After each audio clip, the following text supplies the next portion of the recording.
द्रौपदी स्वयंवर के बाद जब पांडव द्रौपदी को लेकर अपनी कुटिया पहुंचते हैं, तब वे अपनी माता कुंती से कहते हैं कि देखिए माता, हम क्या लेकर आए हैं। कुंती उनसे कहती है कि जो भी लाए हो आपस में बांट लो, क्योंकि कुंती सोचती है कि वे लोग कुछ खाने की चीज लाए हैं।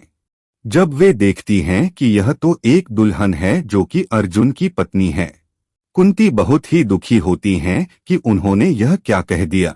पांडव जो अपनी माता की सभी आज्ञा मानते थे, वे दुविधा में पड़ गए कि माता की यह आज्ञा का पालन कैसे करे।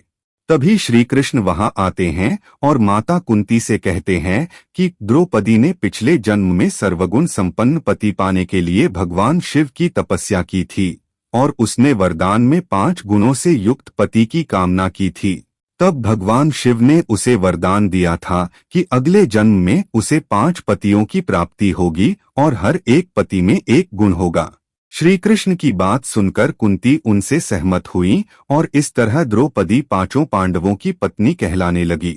धृष्टद्युम्न जो कि पांडवों का पीछा कर रहा था, उसने यह सब देखा और अपने पिता के पास जाकर उनसे कहा, पिताश्री, मैं आपके लिए एक खुशखबर लाया हूँ। वह पराक्रमी ब्राह्मण जिसने द्रौपदी के साथ विवाह किया, वह कोई और नहीं बल्कि पांडु पुत्र अर्जुन ही है।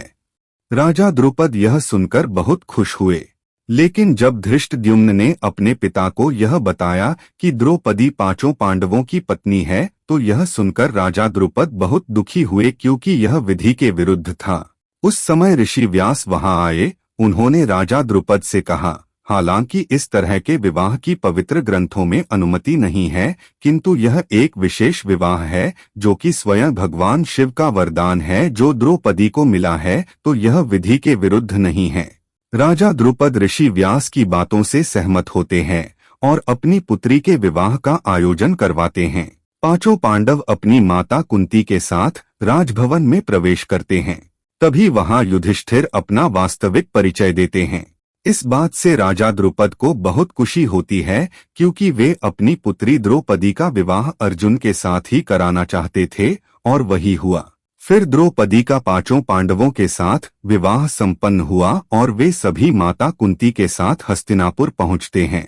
पांडवों के जीवित होने की सूचना जब हस्तिनापुर में सभी को मिलती है तो सभी बहुत प्रसन्न होते हैं। यदि आपको यह वीडियो पसंद आया हो तो इसे लाइक, शेयर और सब्सक्राइब करना न भूले। धन्यवाद।